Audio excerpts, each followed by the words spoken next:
So we're going to be talking today about integrating publications into bioinformatics workflows. I am part of a literature database called Europe PMC, and I'm going to be talking about programmatic access to publications and text mining data. And with us today, as mentioned, is Magnus Palmblad, who heads Bioinformatics Research Group. And he's going to be talking about some advanced use cases. So this is really where all of the information that I'm going to give you in the introduction is going to be applied and will be shown how to actually put this to use to answer research questions. Just briefly letting you know what we're going to go through today. I'm just going to mention why literature data is actually applicable for bioinformatics. We'll hear more about it at the end of the webinar. I'm going to talk about what data is available to you and what exactly you can analyze using the tools that we present today. I'm also going to talk about programmatic tools for metadata and some advanced options to limit your search. I'm going to mention text mining data and the programmatic tools for accessing those. And then it's hand over to Magnus, who's going to talk about advanced use case examples. A lot of the things that I'm going to talk about will be a bit more superficial. We've given previously some training on the programmatic access, and I'm going to put links to it. So if you feel like there are some gaps in the talk, you can always go back and check those for more information. So just to start off, I want to briefly mention why literature can be important for bioinformatics. And one important reason is that it contains an awful lot of information and really valuable knowledge and facts, because often publications will be the foremost way in which scientists present their findings and their data. It's also pretty vast, so there are 33 million biomedical abstracts in Europe PMC, which is the literature database that we're going to be exploring today, and it is by far one of the largest resources here at EBI. From the applications perspective, things that are often done from literature are building some sort of interaction networks, whether it is, say, protein-protein interactions, which is often represented in a network of proteins. Say, Intact database will be a good place to head over for those, and they certainly curate literature for protein-protein interactions, or it could be associations of genes and diseases, which helps you to identify targets for treating these particular disorders. And here's an example from Open Targets, which collects different information, but also gene disease associations that are text mined from publications. Now, these are typical examples, and lucky for us today, Magnus is actually going to present something quite different, which is going to talk about affiliation mapping and about integrating chemical information into this as well.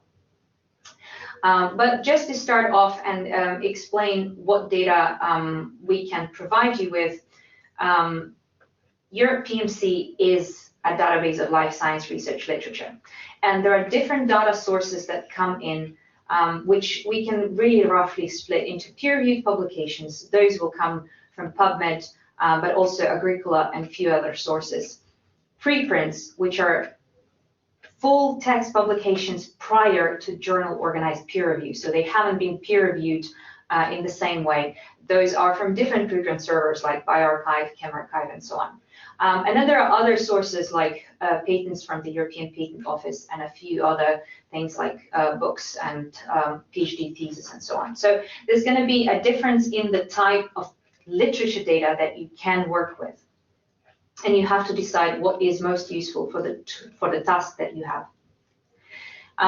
The second important thing about literature data is a split into what we call metadata, some information about the article, and the actual text of the article, what the author wrote to summarize their findings. And metadata will often include things like title, author names, affiliations, funding, keywords, and so on.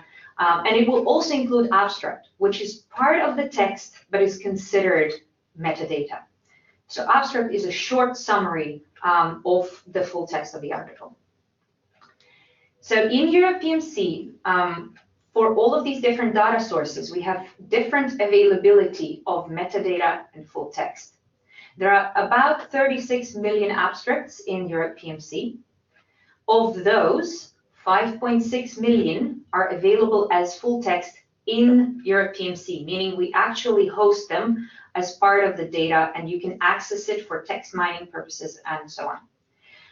There is also an additional subset where full text is hosted externally and we just link to it, but obviously through the programmatic tools you won't be able to access the full text of those, just the metadata. So one important distinction that it creates is that if you use different tools for your literature search, with the same search you will get different results. So when you're programmatically trying to retrieve articles for, say, protein called P53, using PubMed, Web of Science, and Scopus, you search through metadata only, which means title, affiliations, and also abstract. Full text databases like PubMed Central allow you to go through the full text, but they will not include the information that is available for articles that don't have the full text in PMC. So in Europe PMC, those are combined, and so you are getting results for both abstract and full text in one go. And it is an important decision to make which tool is going to be suitable for the task that you're doing. On top of this, there are some other data available in Europe PMC that go along with the article. We collect information about citations, so there is a cited by service from the programmatic output available. There are data crosslinks, so those are citations to biological data hosted in other databases. There are text-mined annotations available to you, and I'm going to talk about these a bit later. There is also information about author IDs called ORCIDs, or biomedical grants and some other things. So you can do quite a comprehensive analysis that looks at the text of the article, but also about the data surrounding the article. And hopefully you will see how to combine these in the use cases presented later. So heading on, we're going to talk really briefly about how to retrieve the metadata programmatically. So I mentioned that this is going to be quite a brief introduction, and these are the links to some resources that you might find helpful. So there is a webinar that talks about this in more detail. You can also have a look at the R interface to the web service provided here. And I also put a link to the web services user group where you can ask the questions directly to the developers. So starting with it, this is the link to the web service itself. It's a RESTful API, application programming interface, and it is organized in what we call request methods. So it is quite modular, and you use different methods or functions to do different things. So method called search will allow you to search publication database. Method called citations will allow you to pull out publications which cite a given publication, and so on. So there's a whole list of them there, and you can explore them on your own. We're going to be focusing on the search method for today. But no matter which module you pick, they all have a specific URL syntax, which means they create the request URL in a specific way. And they can be combined with different parameters, which I'll briefly show you in a minute. So here's an example of a search query. Let's look at it in more detail. So translated from computer language to human language, it simply means search for papers on malaria and sort results by time cited in descending order. If you look at how the URL is constructed, you will see that first comes the data provider, EBI, European Bioinformatics Institute. Second comes the resource. We're using Europe PMC as a database. We specify which Europe PMC API we're using, and it is Web Services REST. We're using search module or search function. And the parameters we specified was for our search query, which is look for term malaria, and for the sort option, where we picked cited descending.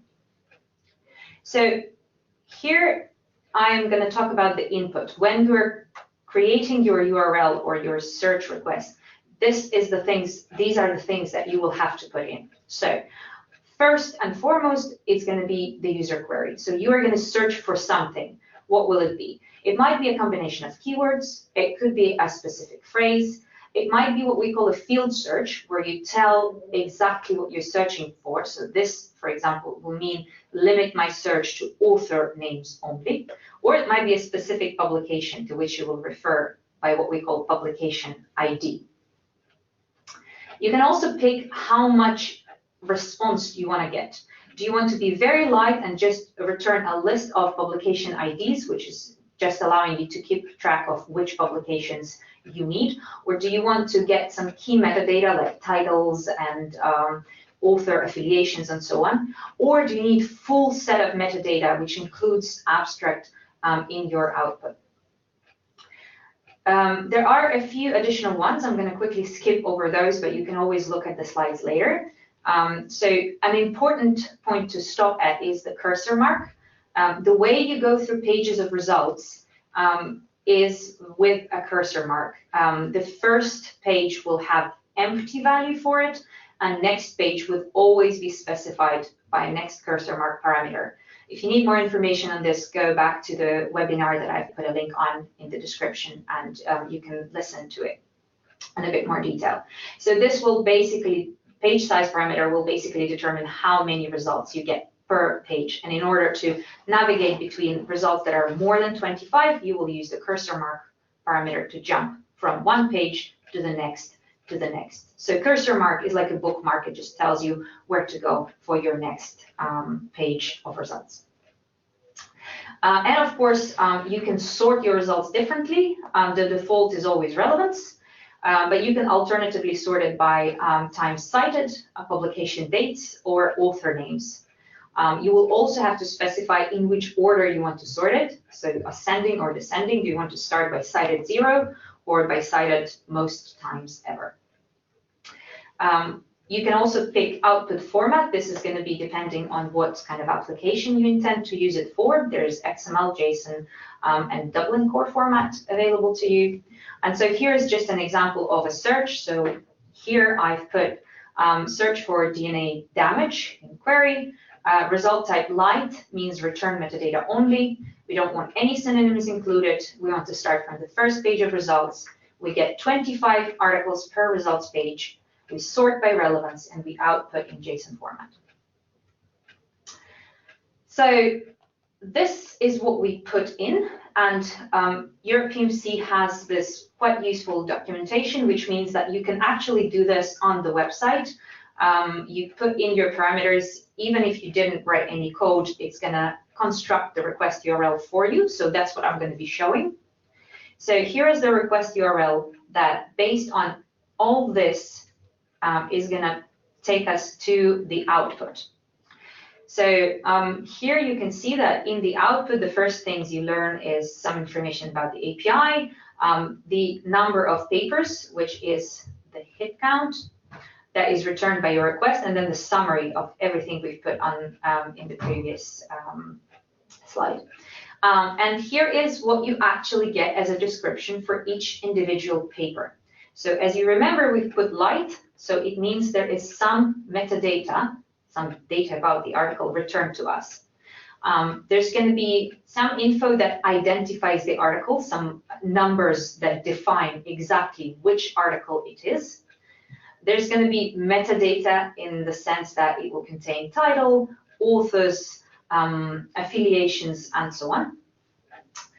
It's going to have information about full text and some additional things that might be relevant for you. An important bit is that you can actually use all the same tips and tricks that you do in a regular publication search for programmatic search as well. So I'm going to, again, put a link to a more detailed description of this. We've done another webinar, and you can look through advanced tips there, but I'm going to just briefly mention things that usually are picked up most. So you can use Booleans for any search, and is a default. You can use double quotes to do an exact match or a phrase search. And you can do a field search, which allows you to look in specific parts of the metadata. So all these are mentioned in greater detail in a previous webinar. Here, I'm just going to show you an example of a fields search. So these are different fields that you can limit your search to. And relevant to the use case examples that Magnus is going to show us later, I'm going to just quickly show you the affiliation one. So in case of affiliation, our search query will look like this. It will have capitalized AFF colon, and then in double quotes, the affiliation that we're looking for. Usually, Europe PMC contains affiliation for all authors, so that's another important distinction, and this is what you're going to return. Another important bit is that there is a very rich syntax available to you that's possible to look up through the help page, and I've put a link to it here at the bottom of the slide. This basically allows you to narrow down your search by a whole lot of different things, and you can look through it in more detail in your own time. Again, one important bit for the use cases later is that you can specify a section of the article that you're interested in. This is available for full text articles, and for example, if you want to just look for information in figure legends, you can do that with syntax, which basically means using this specific way of referring to the article section. So again, as I mentioned, this only applies to articles where we have the full text. So if it's an abstract only, obviously you won't be able to look up the figures, but it can be a nice way of limiting your search. So this is the programmatic bit of the metadata search. And now I also wanted to mention how you can retrieve text mining data that's available in Europe PMC. Now, just to quickly explain what I mean by text mining data, the text mining data in Europe PMC is stored in the form of annotations. And annotations, if you think about them, can be pretty simple. If you think of a person highlighting essential bits in the article, you might say that in purple we will highlight all chemicals, and in yellow all proteins. And each individual highlight will be an annotation. It's the same when you do that through text mining. The computer will simply identify bits of the text that you're interested in and assign them with some sort of label. That's just a very simplistic description of what an annotation is. Annotation might be actually more complex than a single, what we call named entity. So it's not a single word or a phrase anymore. It might be a whole sentence. And in those cases, an annotation might be more of a functional information. So in this case, it's an interaction between transcription factor and its target gene. And we highlight the entire sentence that is text mined that explains how these two are connected. So the reason Europe PMC has text mining data is because we run a community text mining platform. In addition to the text mining that is done in-house, so our team actually runs a text mining pipeline that identifies some useful bits and pieces like gene names or organisms. We also allow for expert text mining groups outside of our institute to submit annotations that they've discovered to us. And we make those available both through the website and programmatically. So there are many different providers participating in this, and hence we have a lot of annotations to actually share with you. Currently, there is almost 1 billion annotations available in the system, provided by all these groups highlighted down here. And as you can see, the annotations are split into many different groups. So it can be pretty much anything from mutations to phosphorylation events to gene disease interactions and so on and so forth. So how can you retrieve text mining data programmatically? And hopefully we will talk about how to use it later on. Again, we've done another webinar before, so if you want some more solid information on that, please watch it. And there's also a useful bit for those of you who are less familiar with text mining, just to get an idea of the key concepts and perhaps applications of it. So I'll post all these links later on in the chat. So retrieving the annotations, the text mine annotations, is possible through a different web service that Europe PMC provide, called Annotations API. Again, I have a link on this slide, but I can share those in the chat later on. So Annotations API is going to be easier to go through now that we've seen the rest for article metadata, because it is done in a very similar way. It's also organized in methods, and it is split into 5 different functions, 5 different things that you can do with this API. So looking at the first one, it's called Annotations by Entity, and it simply means that you can search for articles that contain text-mined annotations of a specific nature. It might be an organism, say Arabidopsis. It might be a disease like cardiovascular disease, or any other entity from this list. You can also get annotations by provider. That is, if you're interested to specifically split them by which text mining group gave them to us. You can also retrieve annotations by relationship. This is for things like gene-disease association or protein-protein interaction. It is similar to the first module, search by annotation, but it requires you to put both annotations that you're interested in. So here we want to look up instances where P53 is linked to cancer, and so we put first entity P53 and second entity as cancer. Finally, a useful bit on annotations by section and/or type.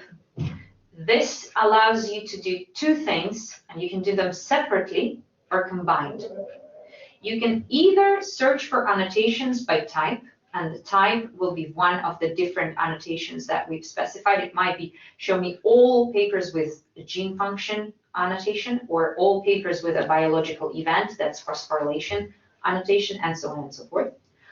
Or you can specify the section that you're interested in. Say you want annotations from methods only. You just want to show papers where there is any annotation in the methods section. Or you can combine these and say, I want chemicals in methods. So this is the kind of logic behind it. And finally, if you actually just want to retrieve all annotations from a particular article that you have in mind, that's also possible. All you need is an article ID. And you can also limit then which type of annotation you want, which section of the paper you're interested in, and which provider you might want to get it from. So just to quickly mention how to find the article ID. Article ID is consisting of 2 bits. First bit is source. This is basically which database has given us this particular article. And the external ID will be some sort of string of numbers that tells you this is article number 293. So an example would be source med, which stands for PubMed, and the article ID is the one that is assigned by PubMed. And there are different sources. As I mentioned, Europe PMC gets information from many different databases, and these are just some examples of the things that you can retrieve. So very familiar parameters, page size and cursor mark. We've explained them before when we were talking about a REST API for metadata. It works just slightly different for this one, in that every result contains not just an article, but it contains all annotations that you specified for that article. So one result will mean one article with a list of annotations. That's why the size of the page is so small. So you retrieve 4 articles with all of the annotations for them. And you will have to navigate between the pages using the same cursor mark idea as we presented before. If you have any questions about this, feel free to post them at the chat at any point, and we'll take the questions at the end. Another important parameter that's specific to this particular API is called filter. Now, filter parameter is a bit tricky, so I'm going to spend a minute on this. Let's say you were searching for all articles that mention P53 as an annotated protein entity. It means all articles that were picked up by text mining, where text mining tells us there is a protein called P53 in this article. If you set the filter to 1, you will retrieve the list of articles that contain this text mined annotation, that have P53 text mined out of them somewhere, with the list of P53 only. So it will only retrieve the annotations that you have specified. And there might be multiple mentions of P53, so you will retrieve all P53 annotations for each of the article. If you set the filter to 0, it means you're interested in all annotations for that article. It will still filter your results to show you only the articles that have the P53 annotation. If the article doesn't have the P53, it won't be in your results. But in your results page, you will see all of the annotations, not just the P53, but also everything else that we were able to identify by text mining. So this is how the annotations API works from the input parameter, from the input perspective, and we will just really quickly look at the output. So here is, again, a familiar URL. This time it is for the annotations API. And you can see here that we've specified the method as annotations by section and/or type. We've specified the type as chemicals, and we are interested in section methods, which means we only want articles where there is a chemical text mined in the method section. We want to filter set at 0, which means we will retrieve all annotations, not just chemicals, but all annotations. And we will retrieve, just for this example, a single article.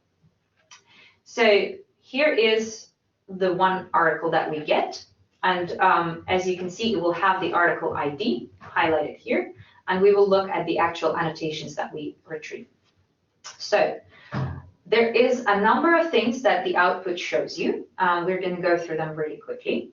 So here, this particular annotation, which is synthesis, corresponds to the part of the article which is actually title. It's highlighted here. This is the part where this annotation is found in. So the article has, the annotation is synthesis. It has a prefix which is the portion of the text that comes before it. It has a postfix, which is the portion of the text that comes after it. It will have a link to a particular ontology or a database, depending on the type of the annotation, so that you know exactly where this was text mined from. So in terms of proteins, we will link to UniProt. In terms of diseases, we will link to OMIM. So it will always be a relevant database or a vocabulary so that you can look up more information on this annotation. It's going to tell you the type. So this is a gene ontology term. And you remember we've requested all annotations, not just chemicals, but all annotations. And it is provided by Europe PMC. So another interesting bit is that it will give you the link to the exact position of the annotation in the text. And this is an actual URL. If you paste this in the browser window, you should be able to go to the place in the text where this is mentioned. Just going through this article step by step, as you can see, we're on annotation 13, and this is the first time we actually hit a chemical. If you remember, we were actually looking for chemicals in methods.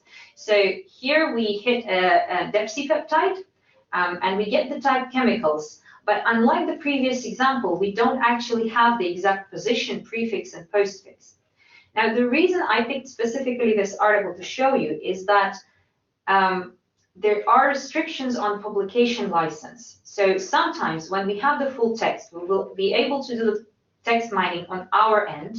So from Europe PMC perspective, we can text mine the article and we can extract the information, but we cannot provide prefix, postfix, or position, or even section in the output freely, simply because of the restrictions that the authors or the publisher has selected for this particular publication. So we know there is a chemical in methods section, but we can't tell you exactly where it is. Hopefully, however, that only applies to few of the annotations, and you should be able to retrieve lots of useful information nonetheless. So this concludes the introductory part. Hopefully you now have seen a bit about the tools that you can be using, and we're going to transition to the exciting bit of the use cases. This is where you can send your questions after the webinar if you didn't manage to ask them right on time. And so I'm really happy to hand over to Magnus, who's going to now talk about the use cases. I would like to thank you for the invitation and opportunity to present some of our work here in this webinar. And I will cover two use cases that are very different from each other. The first being the spatio-temporal analysis of tropical disease research, going all the way back to the beginning of the 19th century. And the second, a comparative analysis of small molecules, or methods using properties of small molecules predicted using machine learning techniques. And although these two use cases are very different from each other, they cover some common themes, namely APIs, the Europe PMC APIs and others, integration through scientific workflows, and visualization. So in the first example, I will talk about a collaboration with Vetle Torvik at the University of Illinois School of Information Sciences. And this study was published in 2017 in Tropical Medicine and Health. And in this paper, we talk about, there we go. Talk about combining Europe PMC and affiliation mapping web services.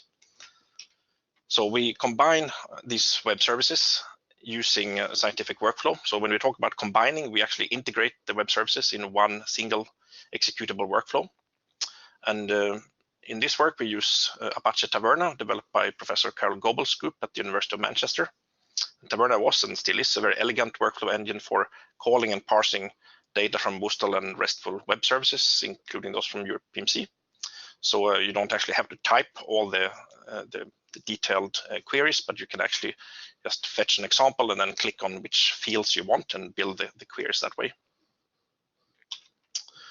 So the workflow here takes as input any Europe PMC search query, as you shown, and then retrieves multiple pages if there's more than a page size number of results, extracts the PubMed IDs, and then builds a second call or set of calls to the MapAffil service that parses out latitude and longitude from the affiliations and place this in a coordinate table.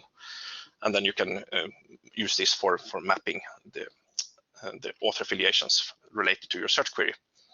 And I can mention that the colors of the components in this workflow, they represent the type of component. So for instance, green in this case is a WSDL service, blue would be a REST service call, yellow is XML parsers, and green JSON parsers. So you can parse any kind of data that are retrieved from these web services. And if we do a very simple search, just malaria, and overlay the resulting list of geoparsed affiliations on a world map in QGIS, which is a free geographics information software, it looks something like this. So you can see that there's a lot of research on malaria all over the world, especially in the tropical regions, but it's really worldwide. We can compare directly the geographical distributions of particular tropical diseases.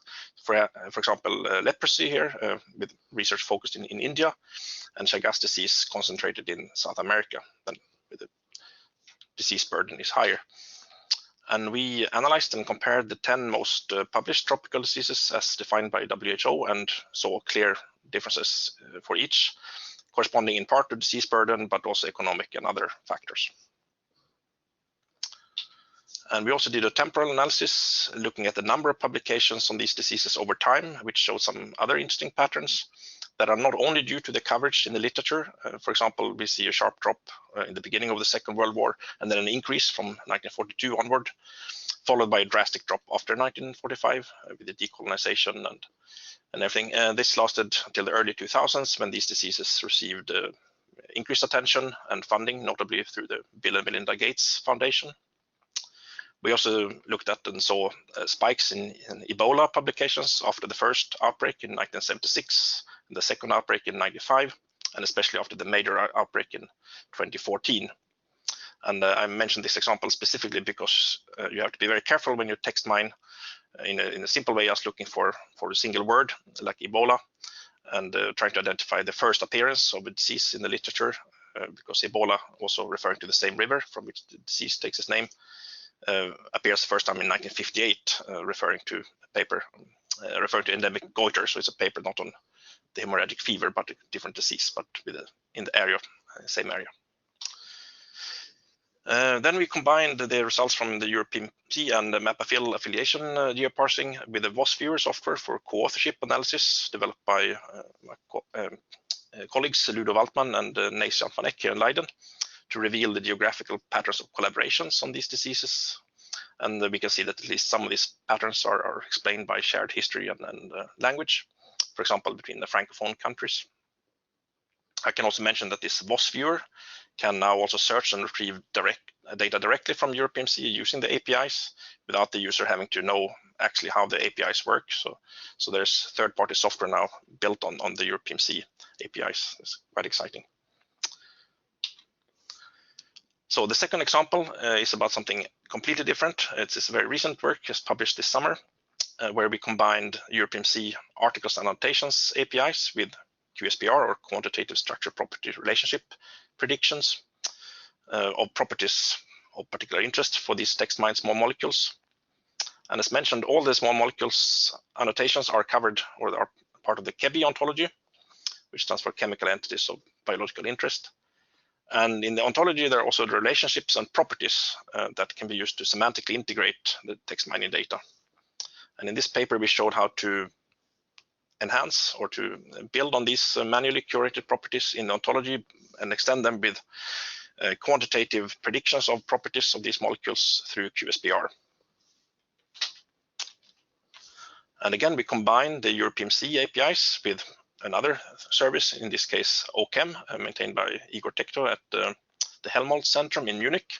This is also a free and open service that contains over 500 models trained using various machine learning techniques and different training data sets ranging in size from a few hundred to more than 10,000 molecules or compounds. And again, the user doesn't have to download any data or databases or software, but calls everything through the APIs. So runs a Taverna workflow or script that searches Europe PMC, retrieves the PubMed IDs, then gets the annotations for these, in this case only the KEBI annotations, and then fetch the molecular structures from the ontology in the SMILES format, so inline ASCII representation of the chemical structures, and then submit these to the OChem QSPR model.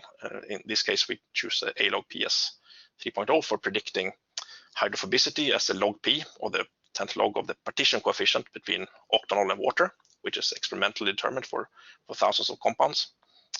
And well, in simpler terms, the lower log P, the more hydrophilic or water-loving the molecule, and the higher, the more hydrophobic or water-fearing. And then from the ontology, we also have properties such as mass that are already calculated. And in addition to Taverna, we also orchestrated these Europe PMC API calls and OChem calls in the KNIME workflow. KNIME is perhaps the most popular workflow engine in the metabolomics arena. It looks very complicated, but it's a slightly lower level than the Taverna workflow. But in principle, you have these two GET requests that fetches first the publications and the PubMed IDs, and then the annotations from the Europe PMC.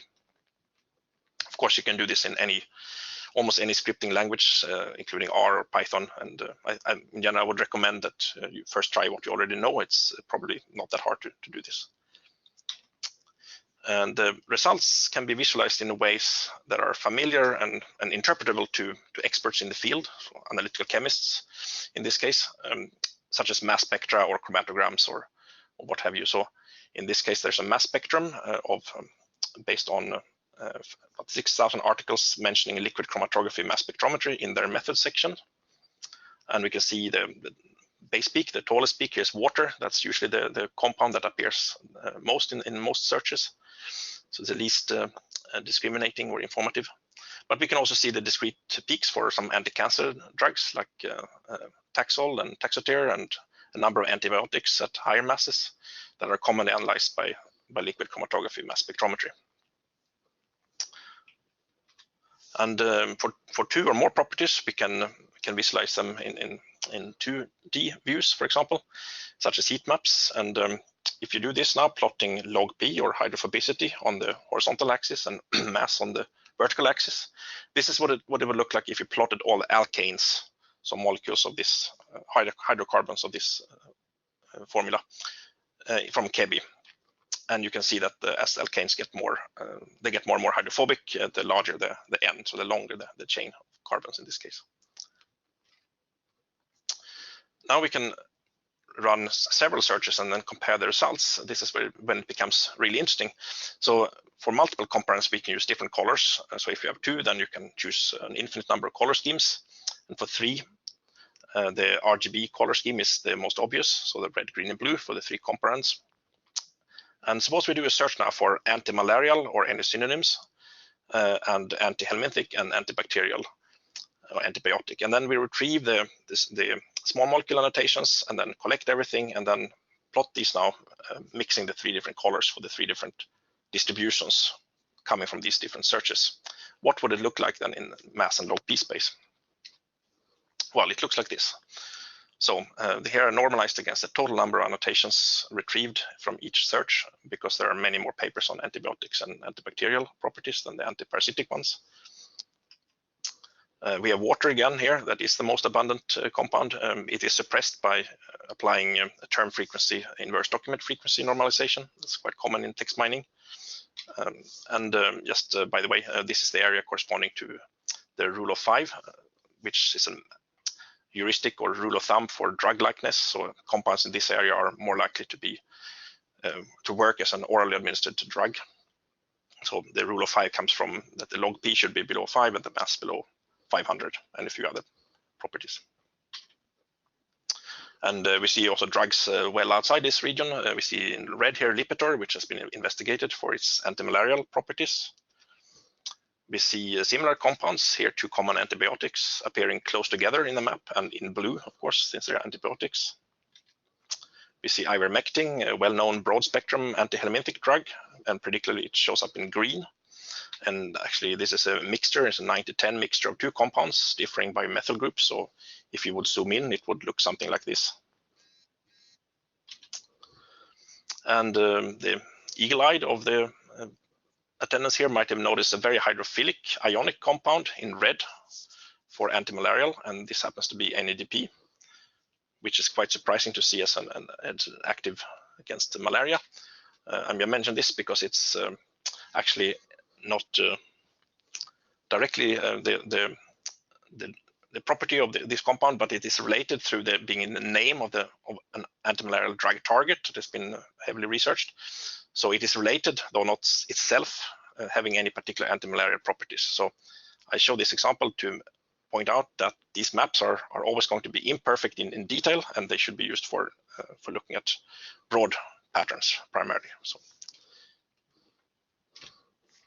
but we can see in this case that there are some, on average, different properties of compounds reported to have activities against these diseases. So the antihelminthic compounds are on average more hydrophobic than the antimalarial and antibacterial, but there's an overlap between the antibacterial and antimalarial properties.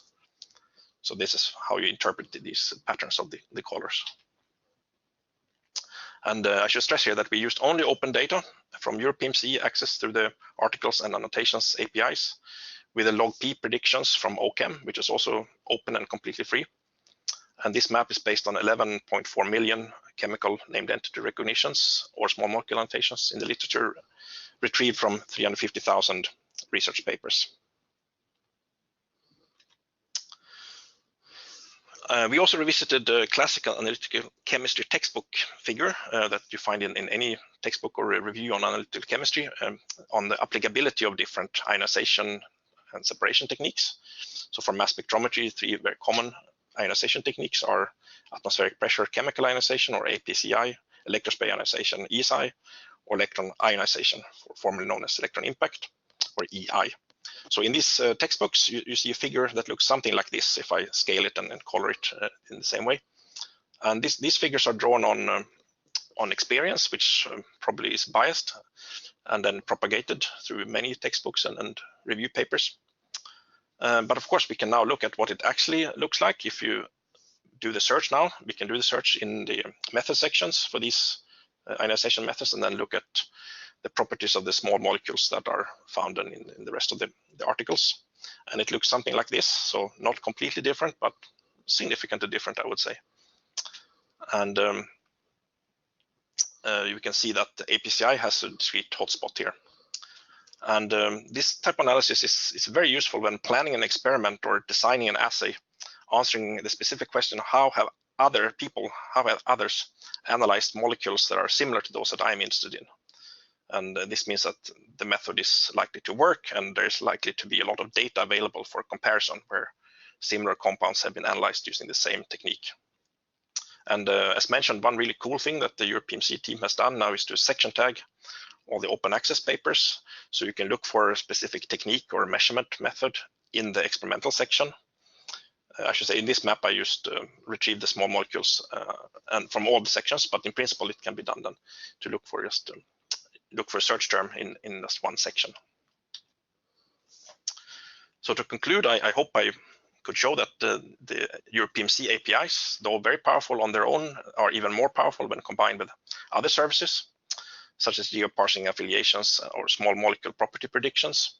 And the results from hundreds of thousands of papers and entities can be summarized in visualizations that make sense, such as geographical maps or mass spectra or chromatograms.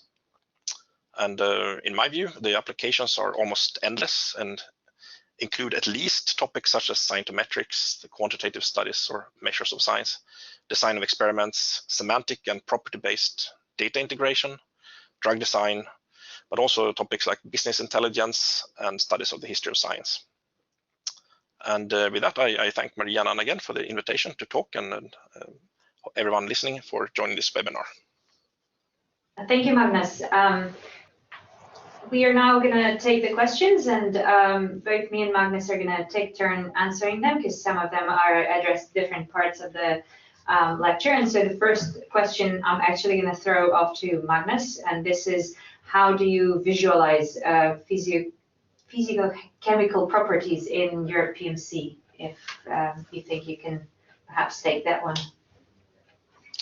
So the visualizations are done in an R package that we developed. It's available on GitHub, Europe PMC 2 and so that's not done in Europe PMC on the web in the web interface, but it's done offline then, where you retrieve all the annotations and then combine it with the predictions from OChem. Then there's an R package that has functions to plot these properties in the figures that I just showed. Thank you. And another question for you as well. Somebody's asking, what is the artifact at around 8 log 10 pow in your visualization? So there's some small molecules with a log p of 8. Yeah, so some of those are actually gases, so they are behaving very differently. And yeah, I have not looked up all of them, but the person posing the question is correct that these are a little bit odd. I should mention also that EMBL-EBI includes more than just organic molecules. It also has particles, elementary particles, and things that don't really have a sensible prediction. And so, yeah, there's a mixture of those kind of things. So. That's great, thank you. And we're going to take some of the Europe PMC questions from before as well. So the question regarding the chemical being defined by a EMBL-EBI name match is correct. So chemicals are text mined by Europe PMC own pipeline, and they're matched to EMBL-EBI entities. The question about the different providers and the variety in the quality of annotations. So as such, we do not, when we accept annotations through the submission platform from various providers. We do not judge the quality of the text mining as such, but we do request that the data is submitted in a specific open format and it is complete and updated. So this is the kind of things that we can check for, and everything else is of course up to the provider, but since everything is transparent, you can always go back to the data and look at it, and you can select the providers that you are more interested in. There was also a question about the statistics of entity annotations from different external sources, including unique and in common. So this is one of the things where the more providers we have joining the scheme, the more diverse annotations we can provide. Currently, the only two providers that provide overlapping annotations are DiscGenet and Open Targets, both submitting gene disease associations. Everything else will be unique to a particular text mining pipeline. But if there are other providers that join and provide the same type of annotations, then we can do this sort of thing. For comparing, say, DiscGenet with Open Targets, you could always just look at which papers have annotations by specific provider and then compare those. There was a question about using synonyms and booleans in the search. So regarding the booleans, as I mentioned, you can freely use or, and not as boolean operators capitalized in any of the search strings. Synonyms, we base synonyms on mesh synonyms, and if you select synonym parameter true in the REST API response for metadata, that will expand your search. So if you search for, say, DNA damage, it will include articles that have words like genotoxic. So that's basically how the synonyms work in Europe PMC. And if you watch one of the webinars that I've put a link to about effective literature search, we cover synonyms in more details there.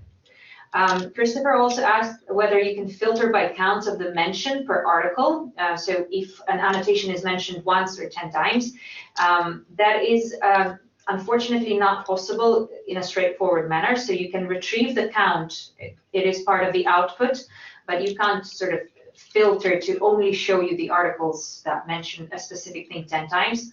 The only useful thing that I can tell you is that annotations of the same type are ordered by a number of mentions. So the most prolific ones will be at the top of the response. And I think that's pretty much it. I will comment briefly on the restriction, because I think that was perhaps a bit of a difficult thing to grasp. So the licensing restriction basically means that we still can text mine papers, and we do sort of know that an annotation is there, and we will show you this information. We just won't be able to pinpoint the exact position. So that's the downside of it.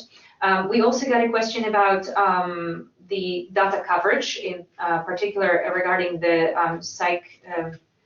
PsycInfo article. So as far as I know, PsycInfo is a paid-for database, and all data in Europe PMC has to be open. So we do not, unfortunately, cover that source. So as I mentioned, mostly you will be looking at articles, at abstracts coming from PubMed, abstracts from Agricola, preprints, and full text from PubMed Central, with a few other sources along the way. There is a question on overview of how the providers collect the annotations. Okay, so the way that Europe PMC operates the text mining platform is that there are external text mining groups. They do text mining in the way that they set it up. So we don't control how the text mining is done. All we request is that each annotation is linked to a specific article, specific place in the article, and a specific vocabulary that we can show all this information according with the data schema that we request. So we don't control how the text mining is done, but we do accept text mined annotations that align with this data structure, and we will show them through the API. There is, I must say, so there is a mechanism for community feedback, basically because these annotations are also displayed in Europe PMC website, not just web services, but also on the website for readers of the articles. Those annotations are displayed as highlights in the text, and readers can select to highlight, say, all proteins, and then if they notice wrong annotations, they can report it, and we will forward that information to the text miners in the hope that it will help to improve the text mining pipelines. We also have a question about whether Europe PMC can be used instead of NCBI PubMed. I mean, these are two different tools for literature search, and in fact, Europe PMC is a partner of PubMed Central. We do exchange full text information with them. As I mentioned, we ingest, so it means that Europe PMC covers all abstracts from PubMed, and we update those on a daily basis. So you can use Europe PMC to search PubMed abstracts. Of course, the tools will be different, and as I explained, the search results will also be different because we include other sources as well. I hope that answers your question. Christopher has asked whether there is a chance of updating the patent abstracts. So that is another thing that I'd like to mention, is that some of the sources, in particular the patents and Chinese biological abstracts, might be not up to date, and that is mainly due to communication with the databases that provide them. So we're still looking forward to making that happen, but at the moment it is unlikely that we'll be able to include the most recent patents. There's also a cost to it associated with updates. I can add to that perhaps that yes, the EPO has also web services that you can use, although they have more restrictions, and they're a little bit more cumbersome to set up. You need, I think, a token and a registered user. But in principle, you can build workflows querying the European Patent Office patent literature in similar ways. That's great. The question from Jeanne about other tools for analyzing scientific literature like BiblioShiny, I think that's also to you, Magnus. No, so I just looked up that now, actually. No, so I haven't used it, but I will definitely have a look at it. So thanks for that suggestion. It looks like an interesting tool. And the last question from Christopher, I'm going to have to come back to you on that. So the question is, how many DOI-only papers are indexed? There are papers in Europe PMC for which we do not have the DOI. Those will be the ones where we only have, let's say, PubMed ID or Agricola ID available. It is not possible to only have a DOI and no other identifier. We do have preprints which are indexed by DOI, but we do assign them an ID alongside the DOI, which is used in Europe PMC for querying purposes. So there won't be really any record that only has a DOI. All right, so if there are no questions at this point, we're gonna slowly wrap up. Thank you all for joining today. Thank you, Magnus, for sharing the use cases. I think it was a fascinating addition to the regular introduction to the programmatic tools. And if you have any other questions at any point, please feel free to send them our way. Our email addresses are on the slides, and the recording will be available later, so you can always get back to it. So thanks once again, and see you next time.